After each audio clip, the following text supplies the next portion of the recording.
Alright,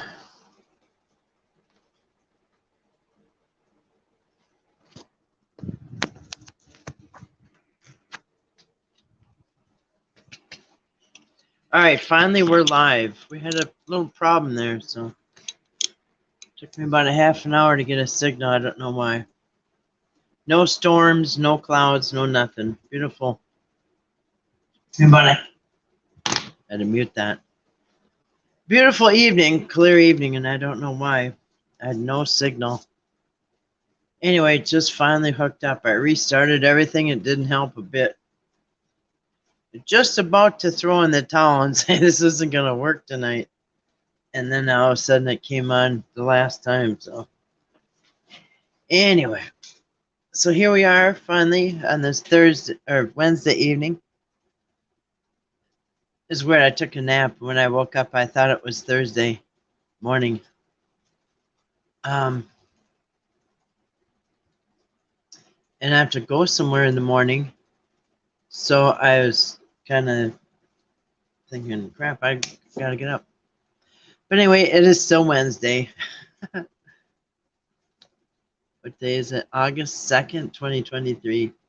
10 p.m., 10 o'clock Central Time.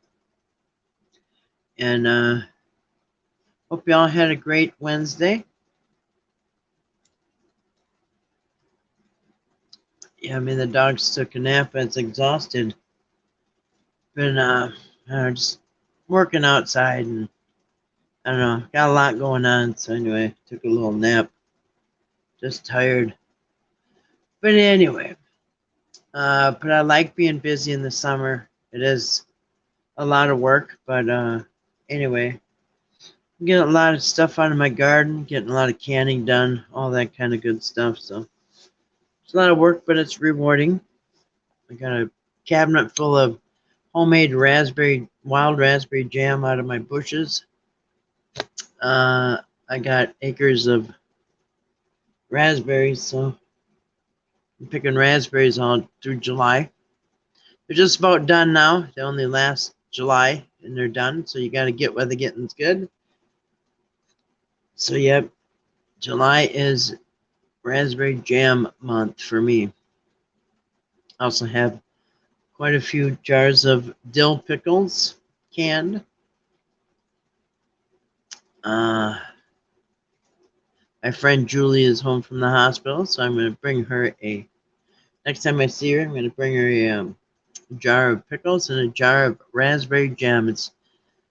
I made a couple different batches of raspberry, and I mixed in a little blackberry with one batch, and a wild raspberry with, I got a triple berry, raspberry, blackberry, and strawberry, a touch of blueberry. Anyway, it's all good. So anyway, it's kind of exhausting, but it was a good, nice day outside, beautiful weather. I think it's 78 right now, which is why I don't remember which is why I don't understand why my internet isn't working, because it couldn't be a nicer day. So anyway, as you can see by the title, it says Canaanite gods, and we're going to talk about the Canaanite gods. Well, hi, Omar. How you doing tonight? God bless you, too. I hope you had a great Wednesday. I hope yours went well.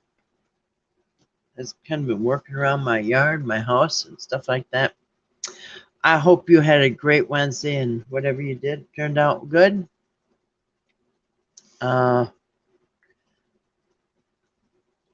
So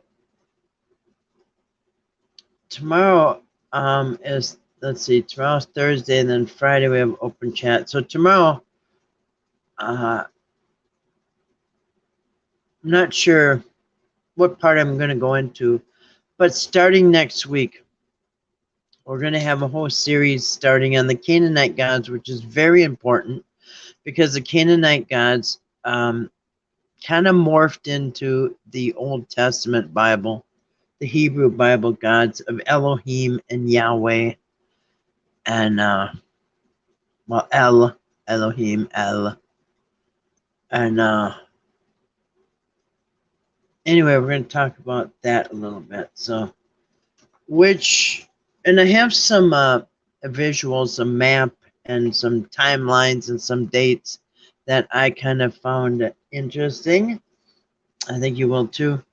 About exactly like where did Moses come into the picture and where did Abraham come into the picture as far as a timeline of history, because we all know that it starts pretty basically far back as you can go. It's Mesopotamia, then it's well, on and on and on. Well, actually, no. Before Mesopotamia, there was. Well, I mean, if you start at the very beginning of records or whatever, it is the land of Ur, or whatever, or Uruk, um, and that's like 4,000 years back. So, anyway, I have an interesting map that kind of shows how things kind of developed into what we have as the Old Testament, coming from, well, the history before it. My dog's ringing the bell. Why are you ringing the bell? Huh? Are you serious? Are you serious? Do you really have to go out, or are you just having fun? Huh? When they ring the bell, it means they have to go out. So I don't know. Are you doing this just for fun, or what? Do you really have to go out? Huh? Because sometimes he rings the bell because he sees a cat on the security camera, and that's what's going on right now. There's a cat on the security camera, so I think he wants to just go out and harass the cat. I don't think he has to go to the bathroom. Anyway, so we're gonna pass on harassing the cat. How guys? Anyway, so yeah, it goes back. Goes back. Well, actually, no. Mesopotamia goes back further than Ur, land of Ur, or whatever. So we're gonna look at that kind of stuff and talk about the Canaanite gods, because that is, well, Israel. Ring a bell? Isis, Ra, and El. You know, hey, what? Hold on, let me let him out. It's ridiculous. I know it's because you see the cat on there, isn't it? All right, he's saying it isn't. Hi, Grace. How you doing tonight? Welcome. Give me a second. Are you serious? Do you want to go out, or is it playing games? All right. Better one.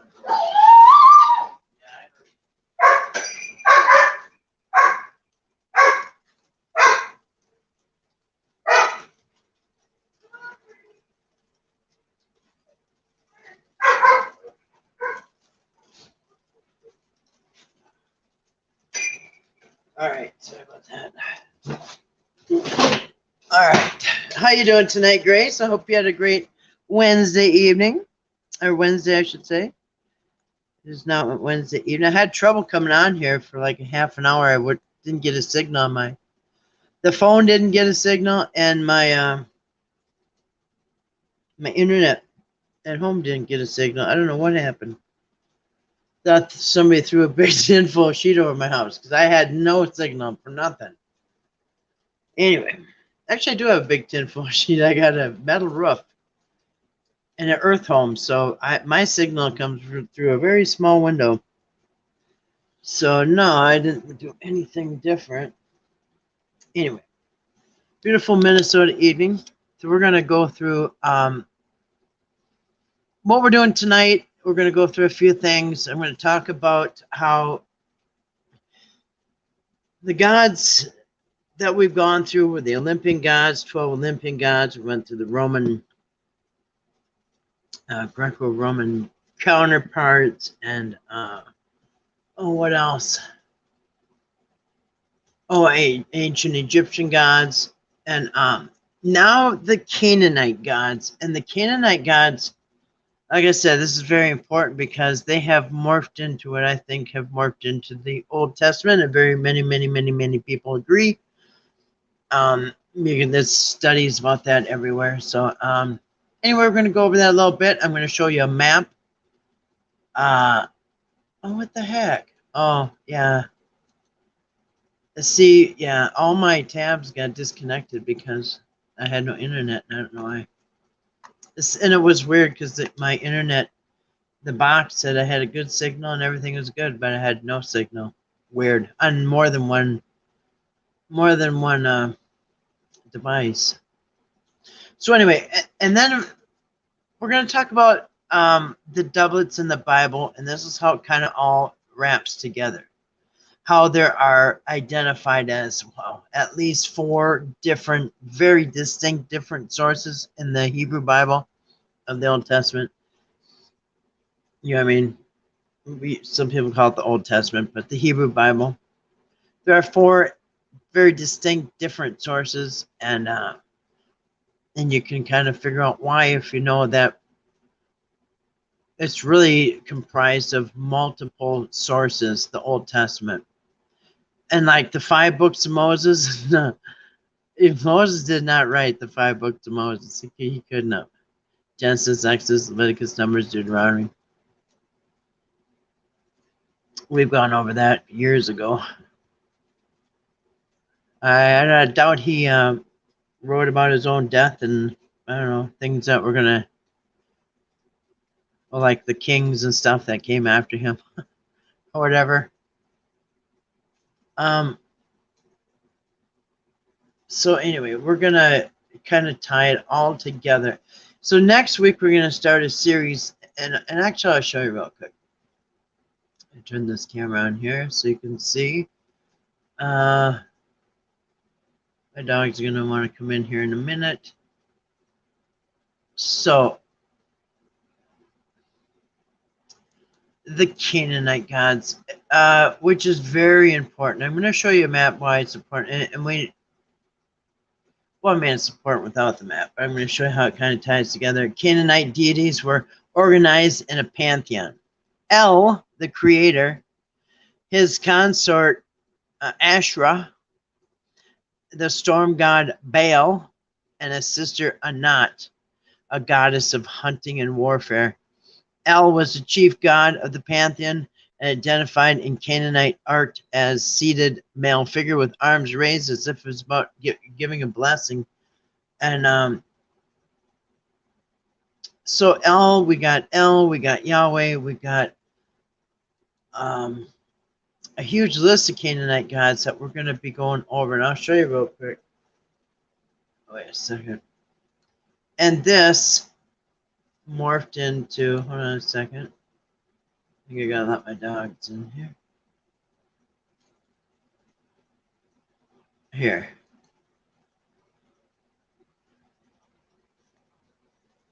All right.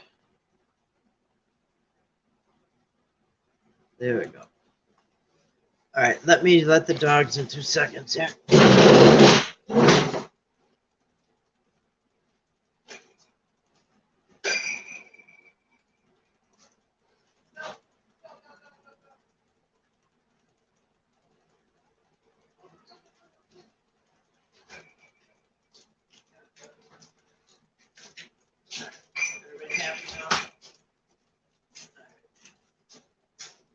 All right, everybody's good.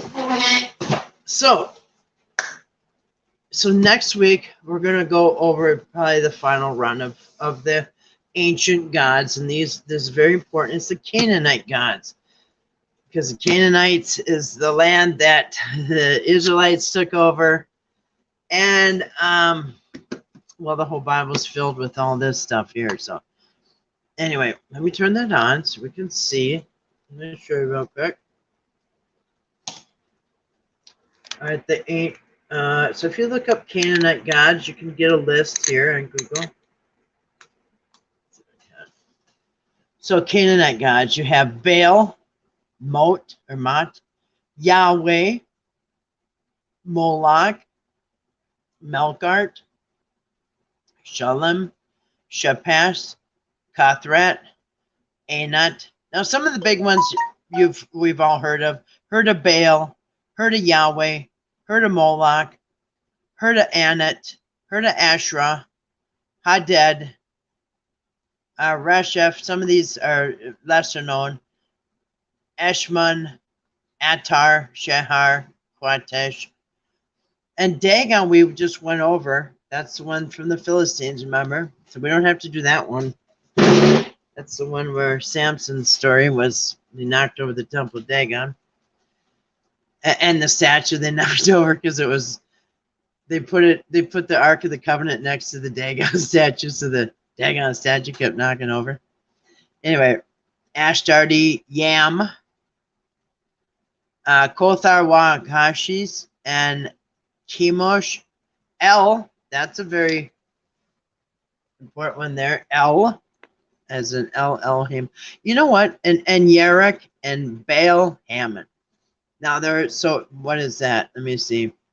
1, 2, 3, 4, 5, 6, 7, 8, 16, 24. That's 24 gods right there. But there's probably, a handful. You can on one hand probably about 6 of them here that are huge. Baal, Yahweh, Moloch, Dagon, El, Anat, Asherah. Anyway, so I want to show you why the Canaanite gods, I think, is these are just stuff that I've learned studying. Where this came from and why I think it's important is because this map here, and I can't shrink anymore. Believe it or not, this is shrunk down to 25%. It's still going off my page. I don't know. This thing must have covered a wall or something. But I got it shrunk down. Usually I got to blow it up. But anyway, this is shrunk down. This is really important. So here's a timeline of...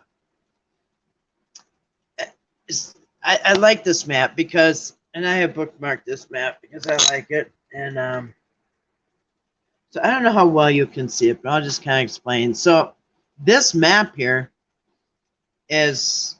So you got Egypt, the Red Sea, the Mediterranean Sea.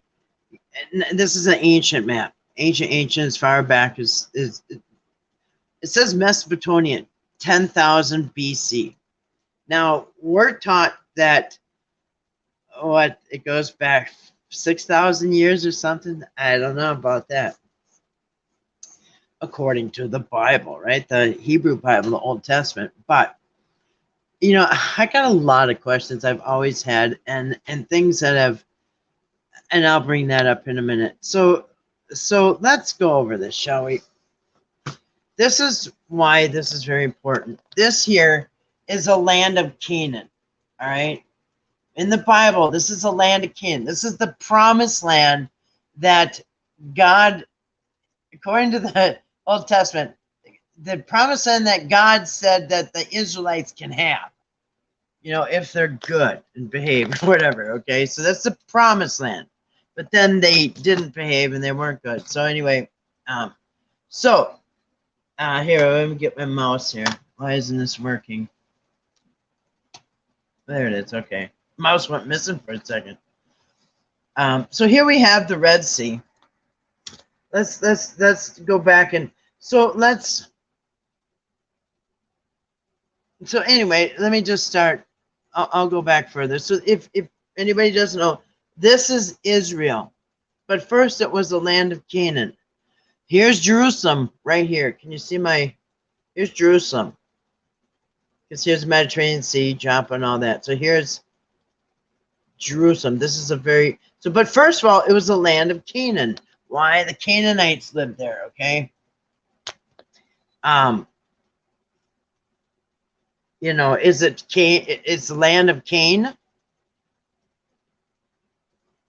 Anyway, it's the Canaanites. Is it named after Cain, as in Cain and Abel? I don't know. Is it? I don't know. Never thought about that. But anyway, so I'm going to pack it up. So let's get a better picture of this promised land, shall we? Now, one thing that's always kind of been in the back of my mind is, okay, so let's get this straight. So the Israelites are God's chosen people, right? Yeah, right. Okay, according to the Bible, God's chosen favorite people are the Israelites. Yes, they say. Okay, well, who wrote the Bible? The Israelites did. Okay, so the Israelites are the ones saying that they're God's chosen people. I mean, it's not like Syria told, or the people from the Egyptians said Israelites are God. You know, I mean, when you self-appoint yourself God's chosen people, a little red flags for me. It's like me saying, going out and declaring that all people from Minnesota are God's chosen people. Well, they're gonna say, well, you're just saying that because you're from Minnesota. I'd be like, yes, you're saying it because you're from Minnesota. No, well, what else proof you got? Well, none, but I'm just saying, God told us. Yeah, that's, of course. So God, okay, so God told the Israelites that they're the chosen people. Well, maybe Egyptians, maybe God told them they're special, and they're special, and they're special because, you know, they're all God's people. But anyway, so let's get this straight. So, according to this map, and this is from Wikimedia Commons Ancient Middle East Civilization Outline Map. Okay, this is as far back as this map goes. And this says Mesopotamia, if you can see it. So the first thing around ever was Mesopotamia, right? 10,000 BC to 650 BC. Now, you got to suspend the thought for a second that it only goes, the earth goes back 6,000 years, okay? Because remember, that's according to the Israelites. Who, by the way, that's when they showed up, or not even. So I'm just we're gonna wrap our mind around really how the Israelites end up in Canaan where other people are already living thousands of years earlier. Okay, so so the oldest one is Mesopotamia. It's the see the vertical lines there by the arrow, straight up and down?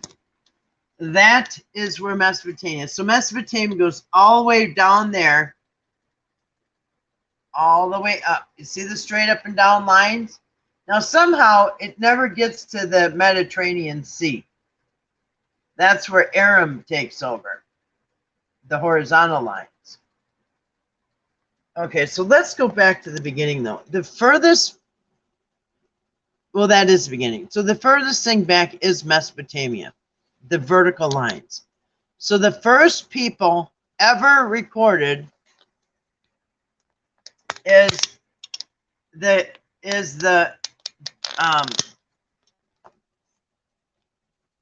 here, get it a little closer. So the Mesopotamia is the oldest one on record. And it makes sense because here's the land of Ur. All right, so that's, I think this is where the Bible speaks about this land of Ur. Anyway, so Mesopotamia is pretty much the start of history. All these straight up and down lines, all these vertical lines that go straight up and down. So as you can see, they kind of, like I said, never made it to the Mediterranean, but this is where Mesopotamia goes, which makes sense because the oldest text that anybody has is Mesopotamia that I know of. And when you have stories in the Bible like Job and Jonah and story about the flood, they don't know who wrote it, when they wrote it, whatever. But these are traced back to Mesopotamia. You could have there's a story about the flood in Mesopotamia. Actually, there's ancient stories all through these history, all through this land, of why there was a flood. And was it a worldwide flood? Nobody knows that. What does happen though, say you're in a country, and this is desert, right? So they don't get a lot of rain. So when they get rain, it floods fast because it's like going on concrete. And it might run off and flood places, and especially if you got two rivers, the two rivers could swell together and drown everybody between them very easily. And you would think that the whole world got flooded. But anyway, if they're, so, you know, who knows? It may seem like the whole world got flooded to people, but who knows? They really have no way of knowing what's on in other lands. But anyway, there are stories though from Mesopotamia about, and that's probably where the book of Job came from. I can't remember where he was from. You could probably Google that quick. But anyway, and then the second oldest civilization is in green here, which is Uruk, BC, Uruk, and Sumer. And then it goes the third oldest is the Canaanites right here, the land of Canaan. Now, so let me get this straight. According to the Hebrew Bible, so it's been thousands of years, right, that we know of, that the world's been going around here, and I'm not saying spinning, but thousands of years that people have been going around the world, and there's civilizations all over the place. And by the way, Mesopotamia did not have a universal language. So they probably were worshiping some of the same gods, but they were just calling it by different names because they did not have a universal language for a long time. They just, wherever you were, you had your own language. So anyway, so here's the story of the Bible, the Old Testament. Here's the land of Canaan, where this is Israel, and here's Jerusalem. So originally, though, first of all, is the land of Canaan, which was around thousands of years before Moses even showed up. Okay, Moses. So look at the land of Canaan was around from 3500 BC. Moses didn't show up till 1300 BC. Tops 1500 at the end of his age. But anyway, still, Canaanites were here thousands of years before Moses. All right, wrap your mind around that. So the Canaanites are here in Israel for thousands of years before even Moses shows up. All right, then.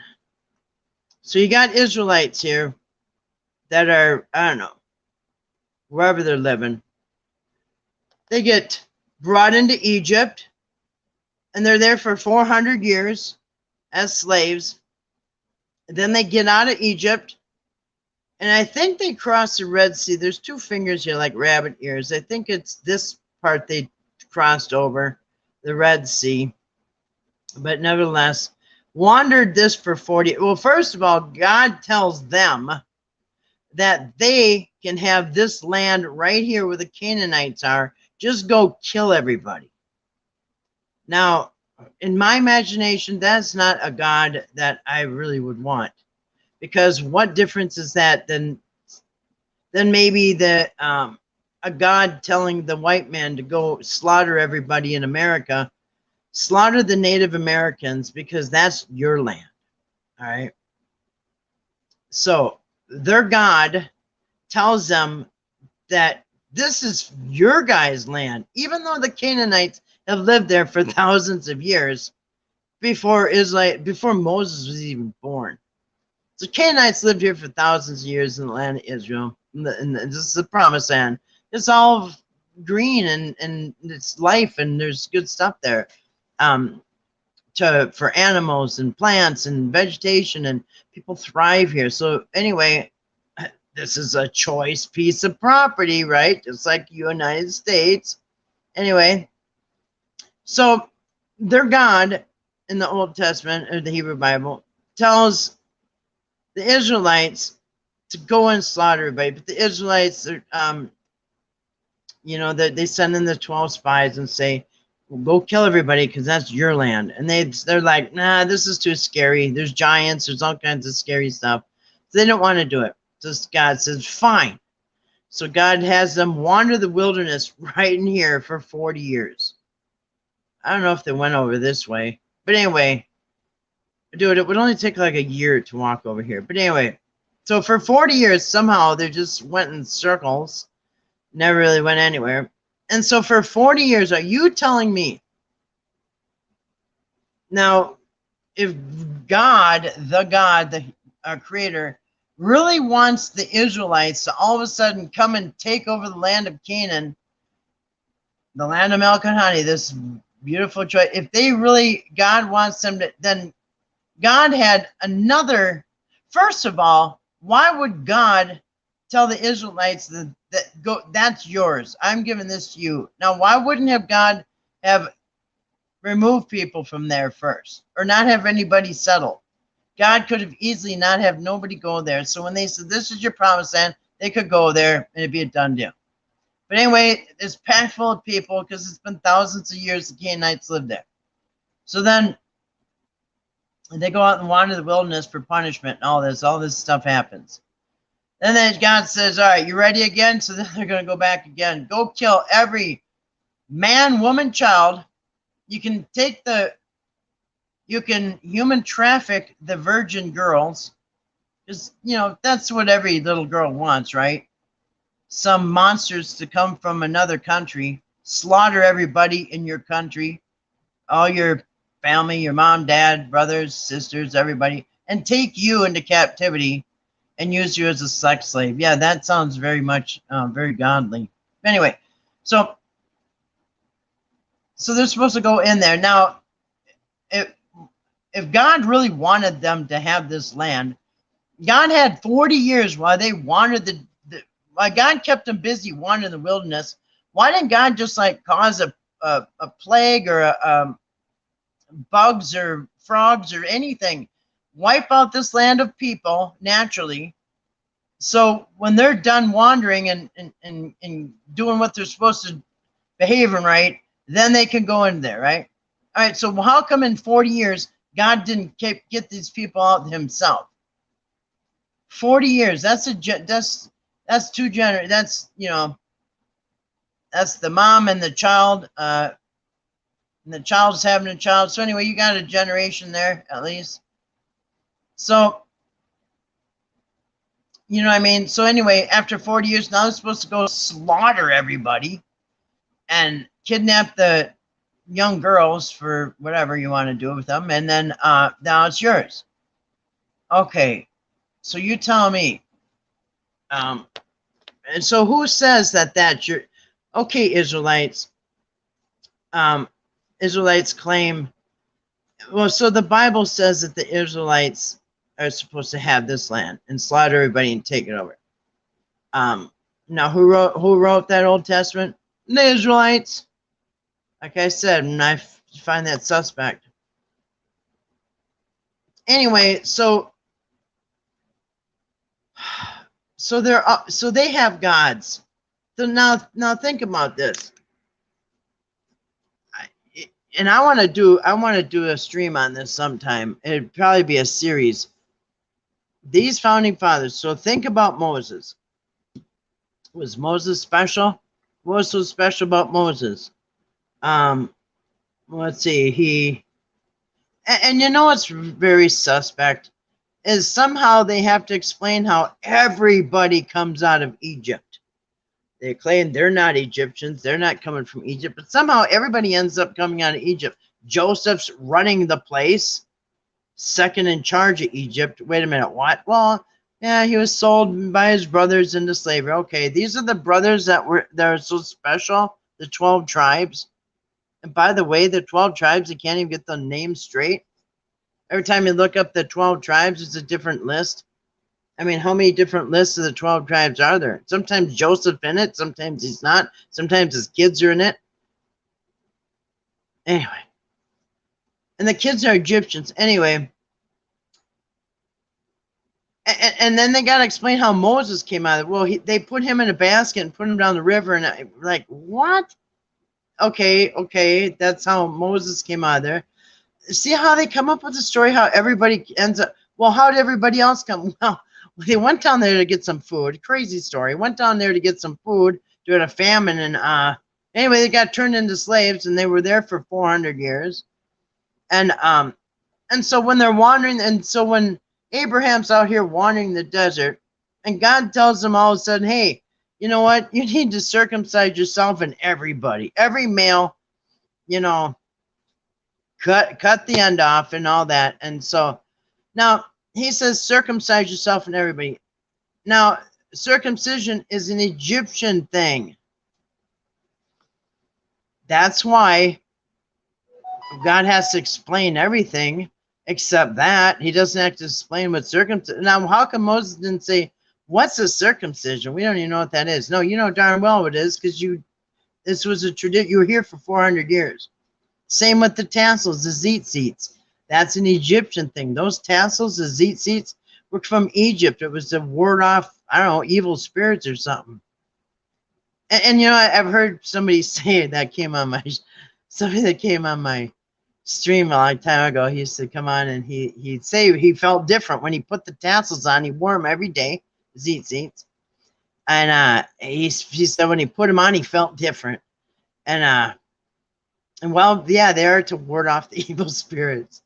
Anyway, so all these traditions and stuff that they're acting like God made it up. No, that they dragged that out of Egypt with them. The circumcision, the tzitzits, the tassels, or whatever else. Anyway, so, but they make it sound like in the Bible like God's making this all up. Anyway, so they're explaining why forever now they're going to be circumcised, and again the embalming, like that was so forbidden. Well, all of a sudden, wait a minute, Joseph embalmed Jacob, and then he got embalmed. Now everybody's getting embalmed. Like, dude, that was so forbidden. But anyway, all of a sudden it's okay. Anyways, you see how it's just all fusing together. And anyway, but this map just shows you that the Israelites were like late to the party as far as civilization goes, you know what I mean? And that's why you've got the flood story, Job, Jonah, and all that other stuff. Like I said yesterday, or a couple days ago, maybe Dagon was that fish god. Maybe that was the thing up here, because this is where it happened. This is the story of Jonah. Jonah, here, Joppa is somewhere around here, the port of Joppa. It used to be the only port. I think they got a few now, but Joppa, this is where there's the ships in the port was, and that's where he got on the merchant ship. And anyway, the giant fish swallowed him. And in the ancient stories, the giant fish was Dagon.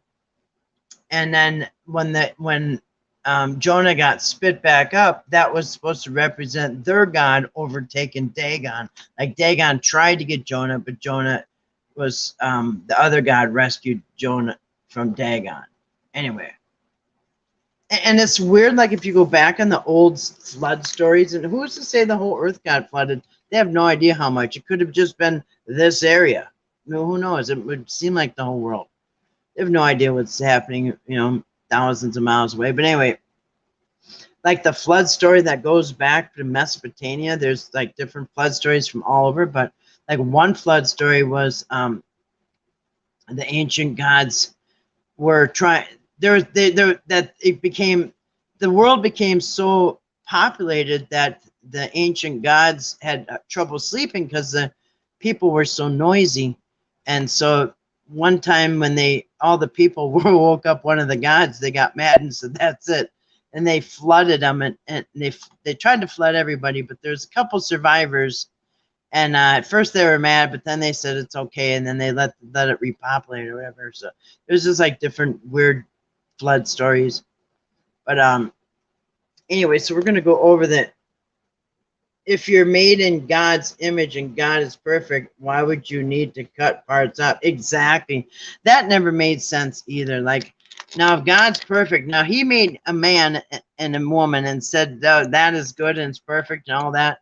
Why would later he need you to do some trimming and some it's like everybody, like what if everybody's expected to cut 2 fingers off because God just thinks that 3 fingers would be better.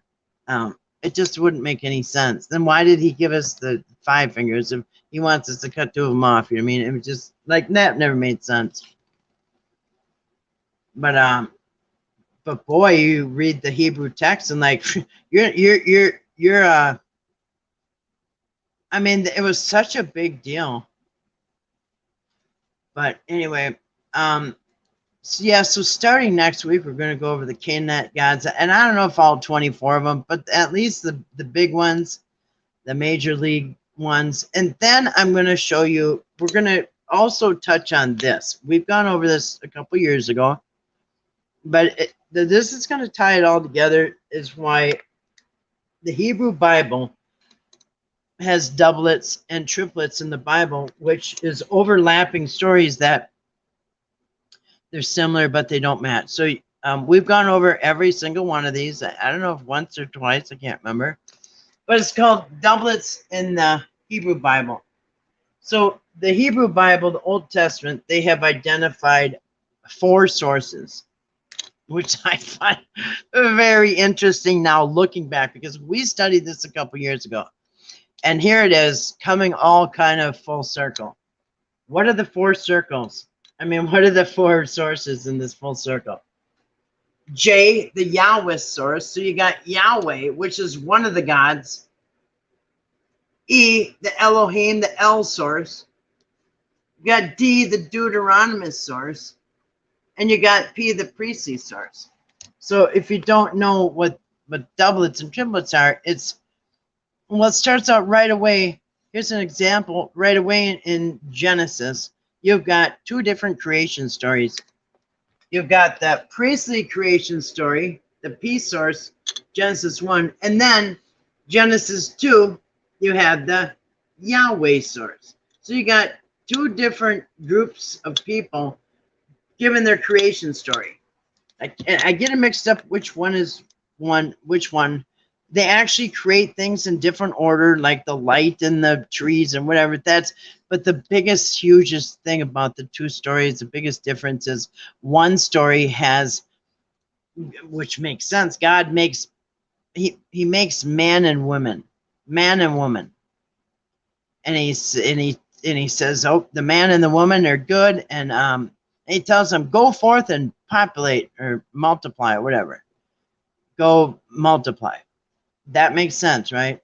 Now the other one, which is, I think I can't remember if it's chapter 1, probably the priestly source, because whenever the priestly source, you'll notice the priests always make money on their rules, and they always somehow benefit and either get money or power from their rules. And so the second creation story, I don't know which one they have first listed, but so 1, there's a man and woman made on the first day, and it's good. And he said, go forth and populate. The second creation story, or the number 2, is where he just makes man. He makes Adam.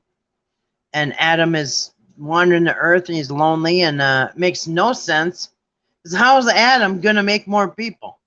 So then, eventually, Adam needs a friend or something, so helper. So he puts Adam to sleep, takes out a rib, makes a woman as a helper. Now, automatically, whoever wrote that story is a man who wants to keep men in charge. So the man now is the main human, and the woman is the lesser human, because she's just a little part of him, and she's just there to help him. So you can see the 2. The one where they're made on the same day, and they both are very important, and they go forth and populate. That story makes sense. The other story where just the man is there, that makes no sense. How is he supposed to have children, and what's he gonna live there by himself anyway? But that story ends up with the man in charge and the woman as property, and that's the whole entire Bible. I've gone over that recently.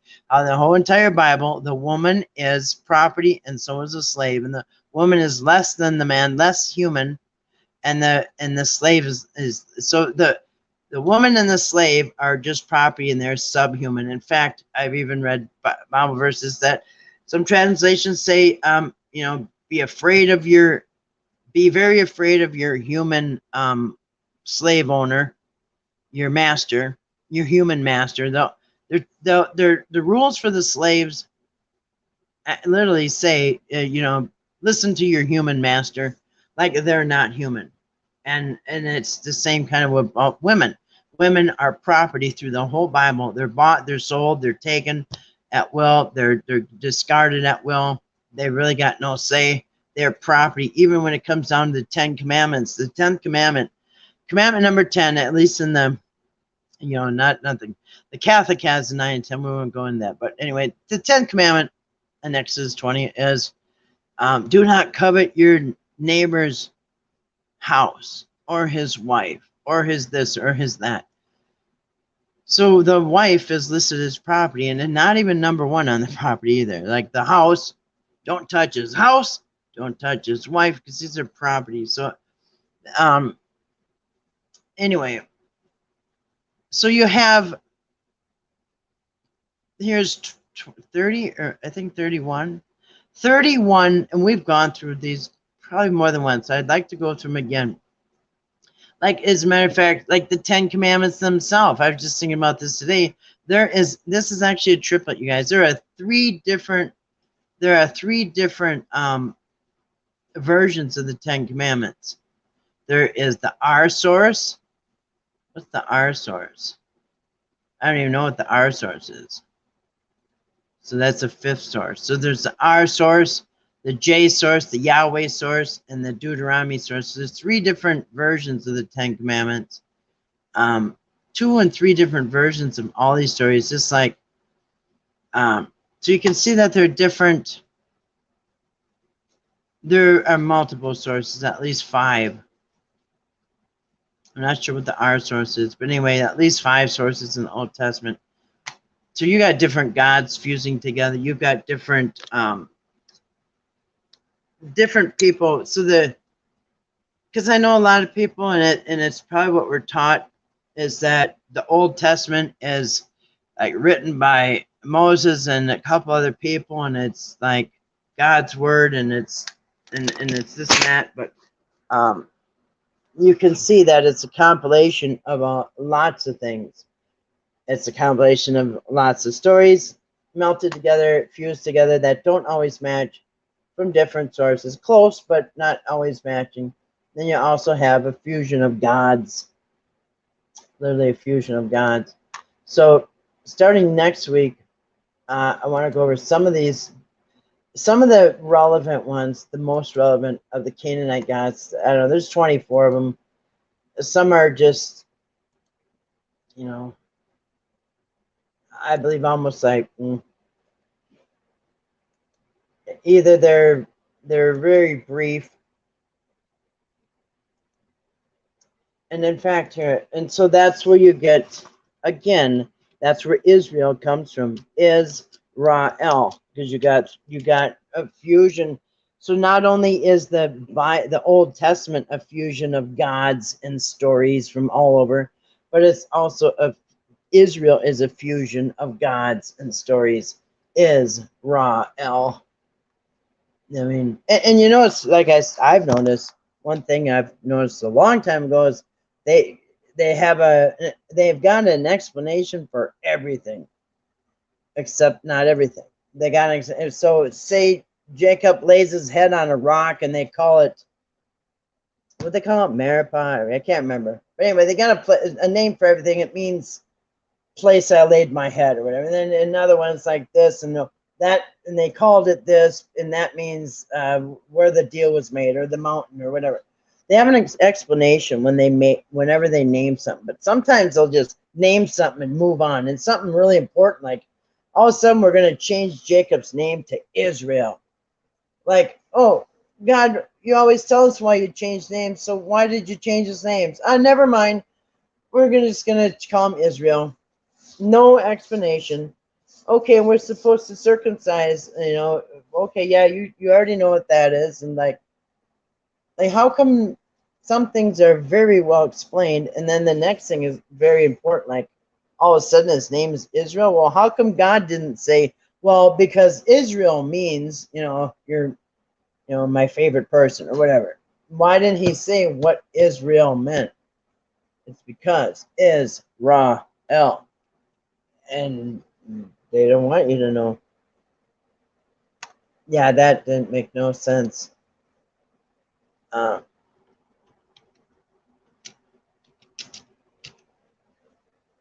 yeah, my computer is just really, it's on my internet. I don't know on a clear day how internet can screw up. Anyway, so that's why next week we're going to start on Monday, I think. We will start. Well, my computer's not working at all, you guys. Nothing. Yeah, my computer's not even working. All right.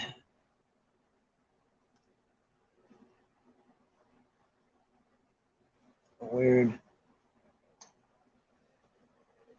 That's kind of locked up. A visual compound of the term Israel, meaning a land of the gods of Isis, Ra, and El. And boy, they're trying to say they don't have a trinity? Really? It sounds like a trinity to me. Every religion has a trinity. No, not the Israelites. Yeah, you do. A visual compound term of Israel, meaning the land of the gods of Isis, Ra, and El, compounded together as one of the tripartite god, Israel. The fire god of was Abram. Then we saw where was, remember, on the map. That was the first one. The Hebrew word Ab means father, as in Abba, Ab. Okay, Ram was the god father, and Ram, the head sign of the zodiac, which means most high. Ram is Israel, and their names were names of Saturn. So Israel were names of Saturn. And yeah, I got some secrets over there.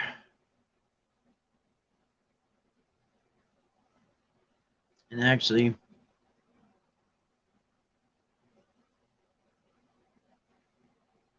and isn't that something how, between them and the United States, they pretty much, there you go. Land of Isis, Ron El, Israel. And that is the Star of Remphan, which we just went over. Star of Remphan. Star of Remphan. Which you can still see carvings over there. You can still see the carvings over there.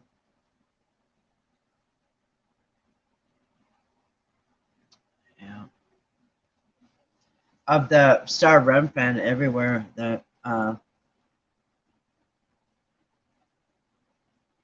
And of course, you'll see these. All these. So yeah. Anyway. So yeah, we'll be going over the Canaanite gods next week. I'm not sure what we're going to do tomorrow. Here is, there's that thing. L. Oh, before we go, I want to say something. See, here's L. It's a statue. It's like one hand's like giving a blessing, and the other one, sometimes the hand is busted off, and sometimes it's not. I don't know. Some of the arms are busted off. Anyway, but it seems to always be given some kind of blessing or something. But now, speaking of L, I was looking at some stuff today, and it reminds us that there are lots of names with the ending in the word L, E-L, like Gabriel. Hold on a second, my computer just...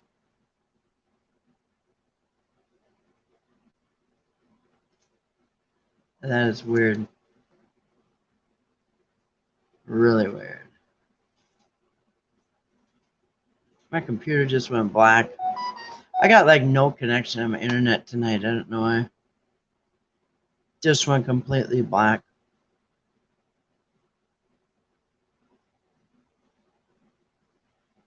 But anyway, the angels, Gabriel, Raphael,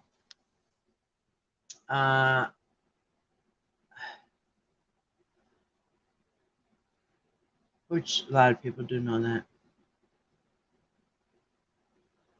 Yeah, my thing don't want to work, man.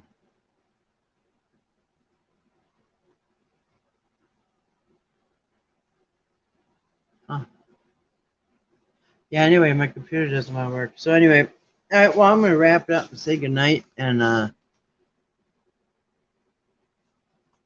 so, yeah, I'm going to put a link to this map because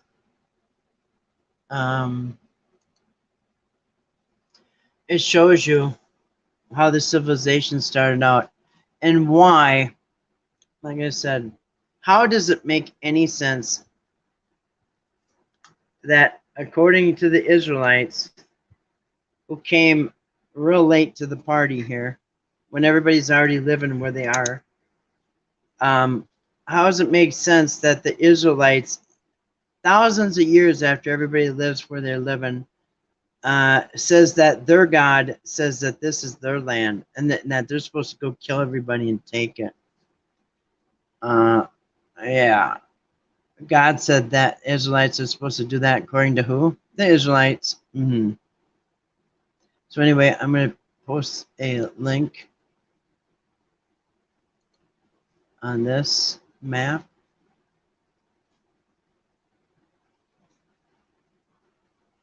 Oh, shoot. I'm going to have to pull it up. I'll put a link to this map. Very easy to see. Thousands of years. I mean, and if you're talking Mesopotamia, you're talking 7,000 years before Abraham showed up, or before Moses showed up. So they're living where they're living 7,000 years before. And that's why they don't know where these Job came from and Jonah. Yeah. I'm trying to post this on my thing here. A link to that map. Anyway, otherwise I will wrap this up. I can pull up my chat before it ends here so I can put the link up. Pull up my channel. Yeah, any comments or anything? Otherwise I'm gonna wrap this up and get it off of here. And I think it's funny because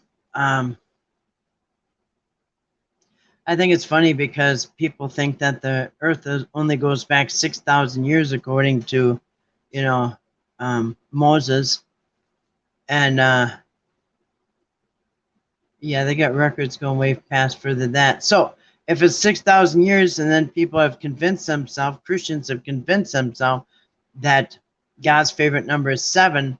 So at 7,000 years, He's gonna wipe the Earth out. When it's 7,000 years passed a long time ago. Now, I don't know about millions of years. Who knows? Maybe it was. I don't know. None of us know how old the Earth is. But they've got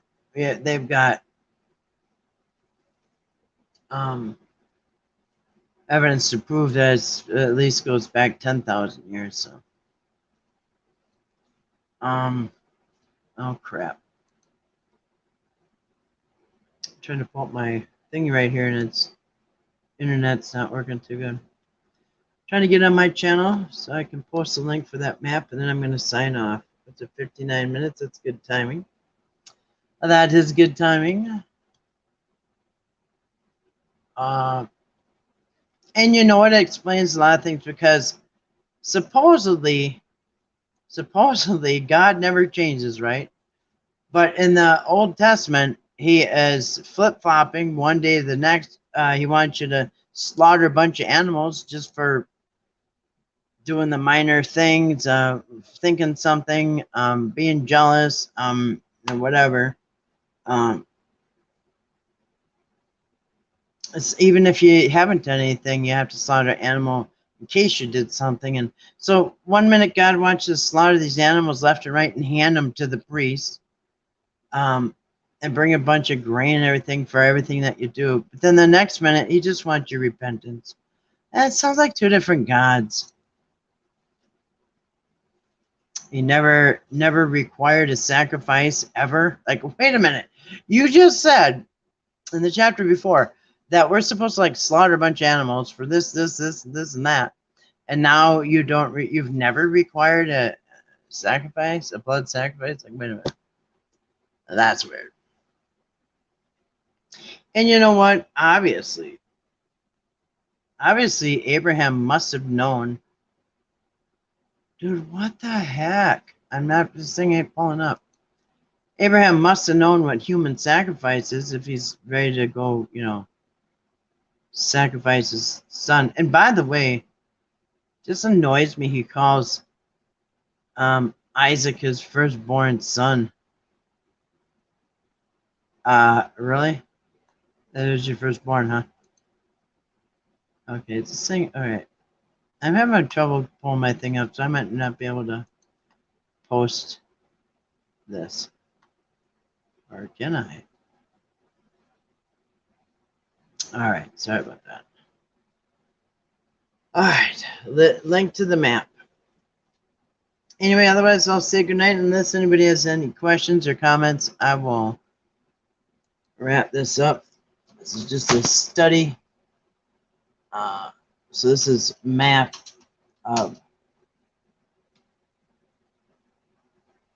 My thing's not working. I finally got it up and it's not working. All right then, isn't that awesome? Try that again. Try that again. Yeah, it's like my.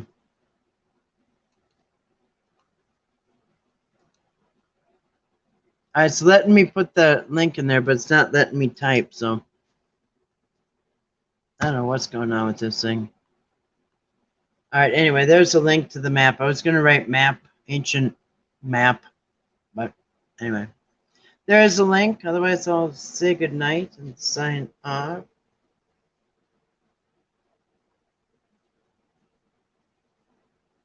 Alright, is that right? Okay. Alright. Alright, well, thanks for coming in. If you're listening on the replay, thanks for listening on the replay. I hope you all have a restful sleep, and I hope tomorrow's awesome for everybody. Have a great Thursday.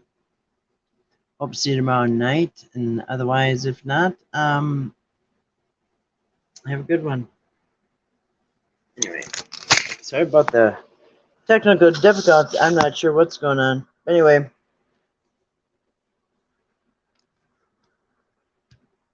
weird. Anyway, all right. Well, love you too, Grace. Grace says, thank you, Mama Cat. Love you, Kathy. Love, prayers, blessings to you all. You too, Grace. Blessings to you too. Love you too. Love you guys. Thanks for coming in. Peace, shalom, and all that. Good night.